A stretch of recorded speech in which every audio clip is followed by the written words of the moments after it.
시간에는 6공화국 출범 이래에 이재명 대통령이 9번째 등극하게 되는데 그 앞에 8명의 대통령에 대한 평가를 어떻게 해야 할 것인가 그 관계에서 생각해보고 또 나아가 그렇다면 9번째 이재명 정권의 앞날은 어떻게 될 것인가를 곁들여 여러분과 함께 생각을 공유하기로 하겠습니다.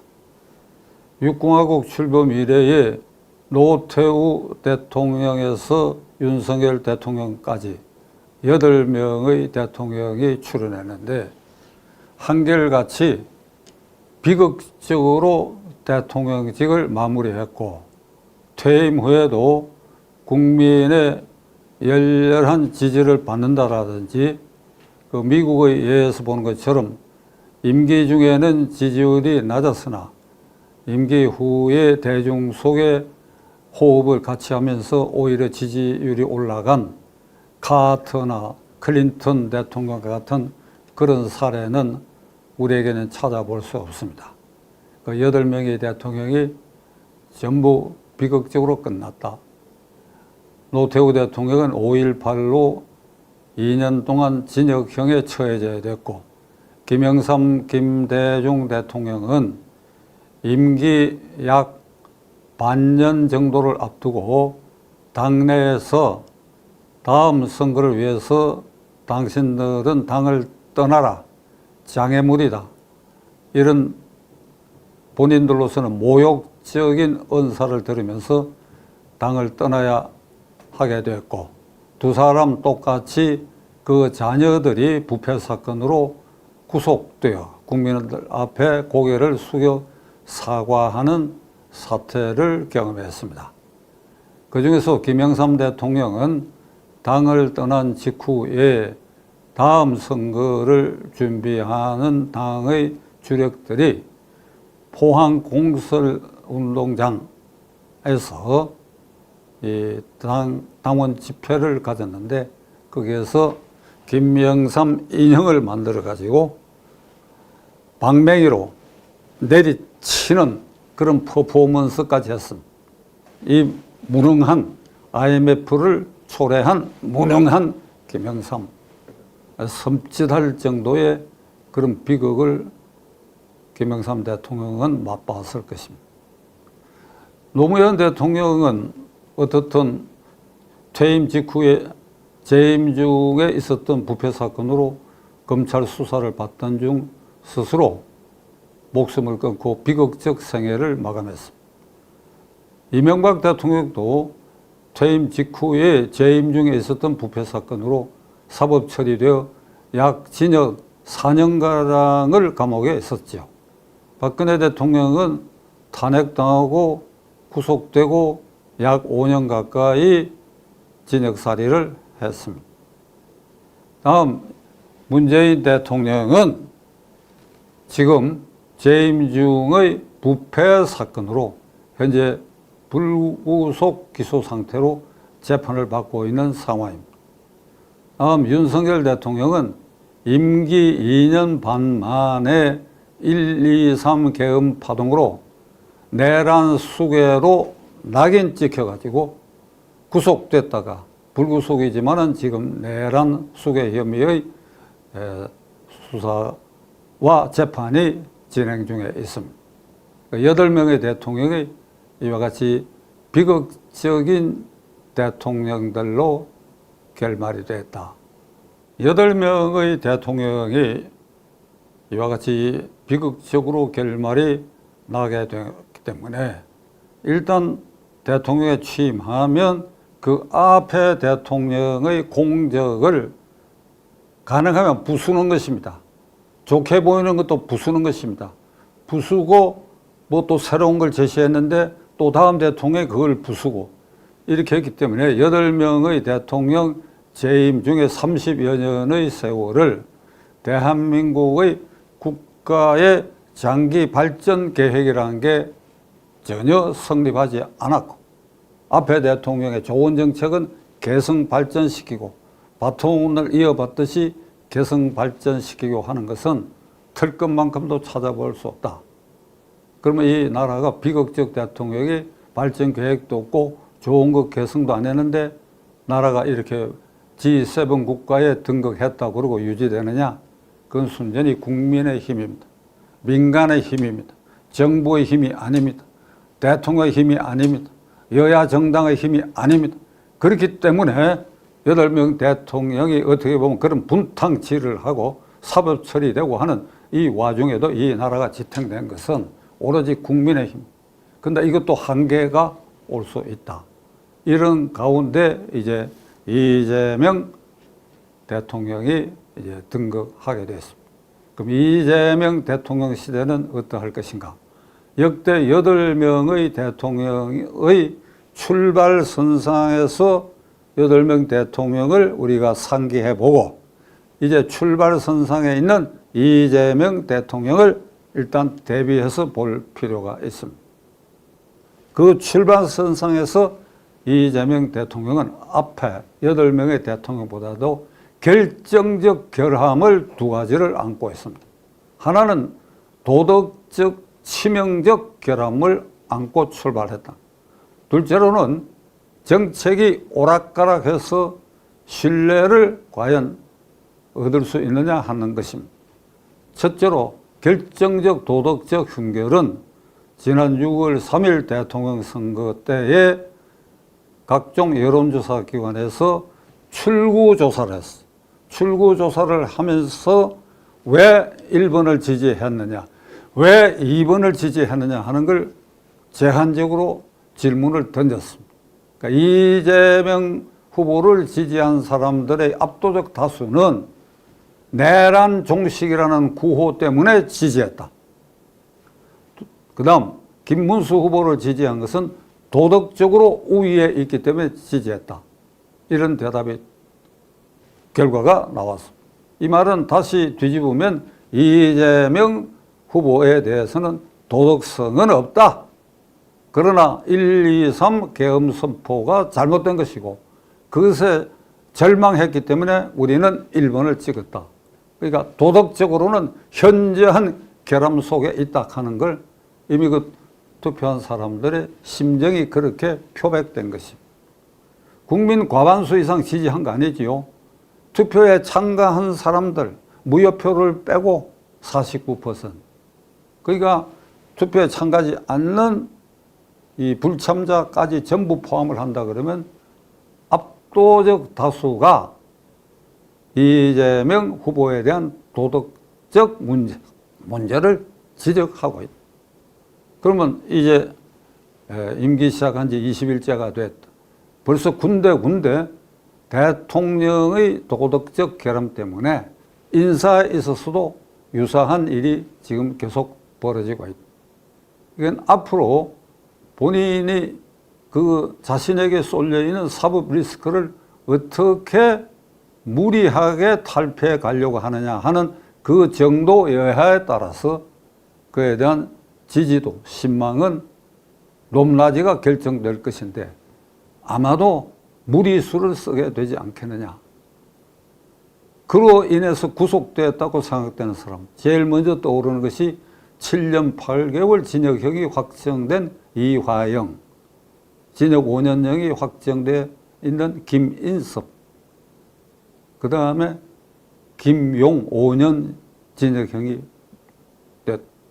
그리고 징역 2년형이 선고되어 재판 중에 있는 송영길 전 대표, 징역 2년형이 확정된 조국 대표, 기타 자신의 5개 사건의 12개 범죄 사실에 공범으로 재판을 받고 있는 김만배 등을 어떻게 구제할 것인가.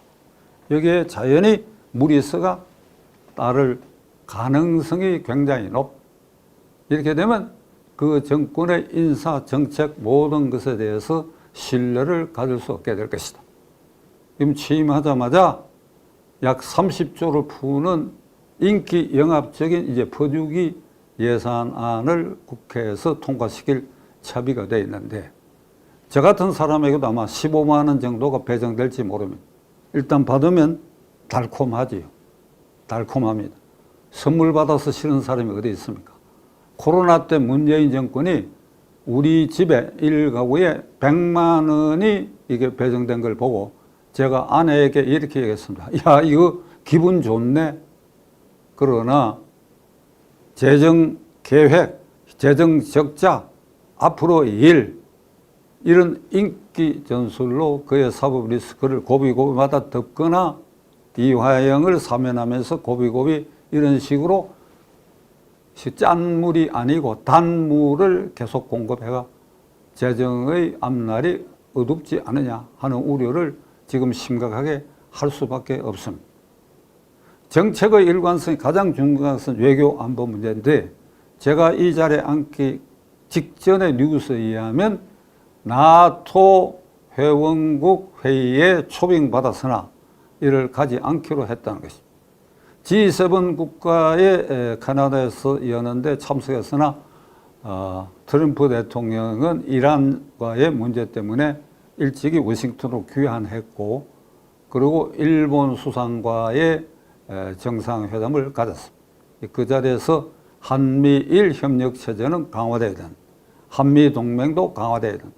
이런 말을 하였습니다. 그러나 윤석열 대통령을 탄핵할 때 1차 탄핵 때의 탄핵 사유의 1번이 윤석열 정권이 한미동맹에 치중함으로써 북한을 그리고 중국을 긴장시켜 전쟁 분위기로 몰아갔다는 게 탄핵의 1사유였는데 그때 탄핵은 기각돼. 두 번째 탄핵에 국민의힘당 일부가 가세해서 통과될 때는 요걸 빼긴 했습니다. 그러나 우리가 기본적으로 이재명 대통령의 말에 대해서 신뢰를 갖기 어려운 것이 이런 유명한 말을 한 것. 후보 시절에 경북 지방을 방문했을 때 나는 박근혜 대통령을 존경한다. 전두환 대통령도 훌륭한 정책을 많이 시행했다. 이렇게 말했습니다. 그래서 그 격렬 지지자들이 여기에 대해서 비판이 일자 내가 박근혜 전두환 대통령을 지지한다고 얘기했더니 참말로 지지하는 것으로 생각하더라. 이게 아주 유명한 말입니다. 그냥 보통 국회의원으로 끝나는 사람이 모르지만 이런 운동을 보인 사람 그리고 이 대통령 후보가 되기 일찍이 전부터 이게 휴전선 남북으로 미군이 남한에 주둔하는 것은 점령군이라고 얘기했습니다. 이거 이제 조금 올라가면 45년 8.15 이후에 소련군의 북한 점령은 해방군이라고 얘기합니다. 좌파들은. 그러니까 그 기조선상에 있고 대만 해협이 긴장했을 때 우리가 거기에 대해서 무슨 우려를 할 필요가 없다. 거기에 전쟁이 일어난다고 하는 것은 별나라 전쟁이 일어나는 것과 확률이 낮다. 그리고 어떻든 우리는 중국에도 대만에도 쎄쎄하면 된다. 이제 이런 기본 마인드를 가진 사람이 덜커덕 대통령이 됐는데 요 캐나다에 갔다 오는 과정에서 한 그 말만 믿고 우리가 안심해도 되겠느냐. 그래서 이 문제 때문에도 그의 지지율의 높낮이가 현저하게 폭락할 가능성도 엿보인다. 결론을 내리겠습니다. 함재봉 교수께서 방대한 이 정치 역사에 관한 책을 저술하시는데 그 중에서 그는 이런 주장을 하였습니다. 정치란 게 뭐냐? 2000여 년 전에 로마 짧은 공화정 시절에 정치의 요체를 보여주는데 그것은 국민 대표자들이 원형 테이블 또는 원형 경기장에 모여 앉아가지고 각자가 연설한다. 자기 주장을 연설한다. 그리고 그것에 대해서 토론을 한다. 그리고 서로 다른 의견들이 표출되면 표결로 결정한다. 요게 폴리틱스 어원, 폴리테아의 어원인데 이게 이제 19세기 말엽에 와가지고 고라파에서부터 영국을 비롯해가 1차 세계대전이 끝나고 또 미국 등 전면적인 민주화 시대가 왔지만은 한국의 경우에 이 민주화 시대 이후에 정치는 대통령이 교체될 때마다 이게 복수극이 진행되고 있다. 정치의 기본은 그런 것이 아닌데 복수전으로 변질돼 있다. 그렇게 될 수밖에 없는 것은 인간의 가장 본능 중에 제일 강한 의지가 권력 의지고 권력 욕이니까 이게 서로 충돌하기 때문에 내가 대통령이 됐을 때 앞에 사람을 깎아내려야 된다. 그리고 내가 뭔가를 이루어야 된다. 그게 이루어지지 않지요. 그럼 또 뒷사람 와서 깎아내리고. 그래서 복수의 칼날을 번덕이는데 지금 이재명 정권은 세 개의 특검을 마련했습니다. 내란 특검인데 지금 내란 수개로 아주 낙인 찍어버렸어요. 이걸가 선거에 재미를 봤는데 그 윤석열 전 대통령이죠. 그리고 장관들, 각군 사령, 그 육군의 주요 지휘관들 다 구속돼 가지고 재판이 진행 중에 있는데 아예 이건 내란 이유로 찍고 내란 수개로 찍어 놓고 다시 어마무시한 특검을 했어. 검사만 60명 동원한다는 거 아닙니까? 시퍼런 칼날을 가지고 다시 그걸로 대통령이 당선됐는데 다시 이걸 그냥 완전히 이걸 해체하고 회복하고 역사의 흑역사로 기록하겠다. 김건희 여사에 대한 특검도 40명의 검사를 동원했으니까 아마도 꼼짝 못할 것입니다. 이게 일련의 함재범 교수의 말씀을 빌리면 이게 다 복수극의 반복이다. 자, 이런 비극적 시대를 살아가면서 이제 막 등장한 이재명 대통령 앞날이 어떻게 될 것인가. 저는 비극적으로 대통령들이 그걸 마감을 했다. 앞으로도 그 비극성이 엿보인다. 이 모든 책임을 시청자 여러분들에게 민망하지만은 여러분과 제가 소속하고 있는 헌법상 제1기관인 국민의 책임은 없는가? 국민의 책임은 없는가? 왜? 우리가 그들을 뽑았지 않습니까? 우리가 그들을 뽑았어. 6월 3일 날 투표해서 그들을 뽑았어. 그런데 그런 우리가 뽑았던 대통령들이 비극적으로 끝났다. 그럼 우리의 책임은 없는가? 그 링컨의 말을 부득이 또 한 번 인용하겠는데 1860년에 한 말입니다. 어떤 시점에 있어서 그 정부의 지도자는 그 시점의 국민의 수준에 걸맞는 것이지 국민의 수준보다도 훨씬 뛰어나는 지도자가 나오거나 하지 않는다. 그렇다면 8명의 대통령이 다 비극적으로 끝났다. 이번 대통령도 어쩌면 그렇게 될지도 모른다. 그러면 현재의 대한민국 국민인 헌법상 제1기관인 시청자 여러분과 저의 수준이 이런 비극적 대통령을 생산할 수밖에 없는 수준인가? 저는 정치학자도 아니고 역사학자도 아니고 정치평론가도 아닙니다. 정치 현상에서 30여 년, 그리고 야인이 돼서 20여 년. 제가 정치하면서 많은 실수와 잘못을 저질렀다. 이것은 여러 매체에서 제가 시토한 일도 있습니다. 그러나 야인 생활 20년 하는 동안에 과거에 제가 몸담고 뒹굴었던 거기 산전수전 겪고 20여 년 야인이 돼서 이렇게 내려다 보니까 이게 제 수준에서 보이는 현상입니다. 그러니까 제 이 판단도 옳지 않을 수가 있다. 그러니까 박찬종은 지금 이 시점에 이런 생각을 하고 있다 하는 걸 오늘 아침에 여러분들에게 토로한 것입니다. 감사합니다.